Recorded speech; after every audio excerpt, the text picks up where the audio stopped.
What's up, everybody? Welcome back to Way of Fishing. If this is your first time here, welcome. Please remember to subscribe. This channel is all about fishing in all of its forms, whether we're saltwater fishing, freshwater fishing. You can see behind me we do Tiny Boat Nation, DIY, JON Boats. I've got kayaks over here behind me and everything fishing, mostly bass fishing. I joke around and I say that this is a multi-species bass channel, but if you're into fishing in any way, shape, or form, welcome. Remember to click subscribe down below, and in today's video it's going to be really brief, but we're going to go through a boat that sitting in a yard that belongs to a buddy of mine. In the spirit of Tiny Boat Nation and decking out and tricking out JON Boats, this boat's had some work done to it. Not work done by me, but the person who did it did a couple things that I hadn't even considered. So I want to walk you guys through what this person did with the boat. You guys may enjoy seeing it and may get some ideas from it. For all of you in Tiny Boat Nation or who modify JON Boats, we consume everything because you never know when someone's idea is going to spark your own idea and you're going to take it in another direction. Okay, so come on with me while we go over here and take a look at this boat. All right, I will not be in this video.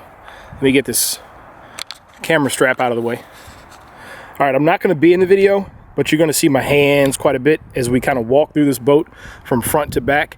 That's my motor on the back of the boat right there. My motor without a lower unit, still working on that. But let's start up front. The first thing about this boat that I noticed when I picked it up was that he used interlocking floor tiles as flooring. So these would be like interlocking tiles you put in your shop, or those of you who have kids, you get the interlocking tiles for your kids to play on. That's what this is. It's a foam interlocking. He screwed it in with stainless steel screws, ran the trolling motor wires right up through here through those split loom, and then he built this out of 2x4, to hold the trolling motor. One thing that I don't do, I always try to center my trolling motor in the front of the boat here, and that's just for tracking. I fish a lot of electric only lakes, and I just think that over long distances that will cause an issue. He said having it off to the side, actually he didn't see any issue with tracking, and the boat went where he wanted it to go. So okay, but let's keep on walking through. Again, interlocking tiles, thought that was pretty amazing. You can see right here where he had the pedestal mounted, that's aluminum. So I asked him what he did, and actually guys, he went to an HVAC company, an HVAC company that does industrial HVACing, and actually bought aluminum sheeting from them and used that aluminum sheeting to deck this boat. So this boat has a deck made out of aluminum, okay? And then I'm not gonna reach through here because I'll probably cut myself, but let's see if I can reach through here. He did take he did take my technique. So underneath this aluminum skin is a superstructure made out of aluminum ladder. If you're new to the channel, you haven't watched any of my other stuff, let me show you this boat real quick. Here's a boat that I'm working on, and you can see that my core and my superstructure underneath the deck is all going to be assembled out of aluminum ladder. Actually, there's a piece of left over to where I cut it, but all this is aluminum ladder. Okay, so if you're antsy about using 16th inch thick aluminum sheeting to hold your weight, remember that aluminum ladders are designed to hold 300 pounds. Okay, it's an I-beam structure, it's aluminum, it's not going to rust, it's not going to rot, and it's designed as to hold weight across a gap. Okay, so that's something you guys can think about using. You can oftentimes find these on Craigslist, and a lot of times people will give you the ladder. So just something to think about. But let's get back to this other boat. So we covered the decking. Underneath his ladder, on top of it is aluminum skin. Here, he was running an outboard on the back, so he put the batteries up front. Again, guys, these boats are not planing hulls. They're not going to ride up out of the water like a bass boat and run. They're going to run flat, so you want to get the weight balanced. So here, he built the battery box up front, and this will hold 3 group 27 batteries. That's what he made it for, and it's up front. He did put foam in the bottom, and he said it did really well to spread the load out for the battery. But this is foam, just like the kind of foam you would use for insulation in the garage door, that sort of thing. And you can see here, you can see how thick that flooring is. That floor material is really thick. It's very soft to stand on. He did, let me go to the other side. He did build a live well on this boat out of a cooler. And he did a really good job. He used PVC as a brace to keep the live well from moving around in the boat, right? It's got a sprayer in it. And let me show you the other side where all the plumbing is.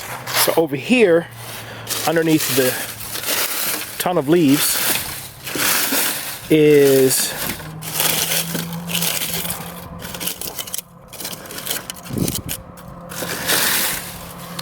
under that ton of leaves is the plumbing. So here's the overflow. It comes around here to the pump like a recirc, and then it goes out, and he's got a through hole fitting right there. So he built a through hole fitting to the pump, which comes up here, corner, comes around, another corner, comes up, and a very rudimentary switch panel for lights, bilge, and live well. Definitely something you could look to upgrade in the future. Just something he put together here. But he assured me that this live well setup as it is held 25 pounds. So he put 25 pounds of fish in it. And that's really not hard to imagine. That's a pretty spacious cooler.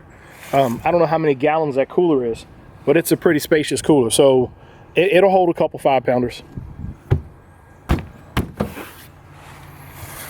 Spare tire. This is sitting on Bass Lover's trailer. And in back here, out of, I don't know what he did this out of, but he made a jack plate. So it's plywood sandwiched together. Then looks like some epoxy or something here. Can't tell if it looks like he may have used treated. I don't know. Again, most of us are gonna, at this point, even I'm gonna avoid treated lumber in my builds, but I would recommend you don't use treated, that you use regular wood and do an epoxy coating on it or something. He said that with the 9.9 on that jack plate, he actually had this boat up over 20 miles an hour, which is cooking for a 14-foot JON boat. This is a Tracker Topper 1432, and to have this thing up going 20 miles an hour, that's moving. That is moving. You better believe that's moving. So again, just show you guys, I still haven't recovered from the accident. Still trying to reassemble the outboard on this, trying to reassemble my outboard. You can see the road rash where I wrecked. So still trying to recover my motor and get her running again. And over there, that's the other boat, which you've never seen in a video. Trying to sell that boat. So if you're interested in a boat, hey, I got one for sale.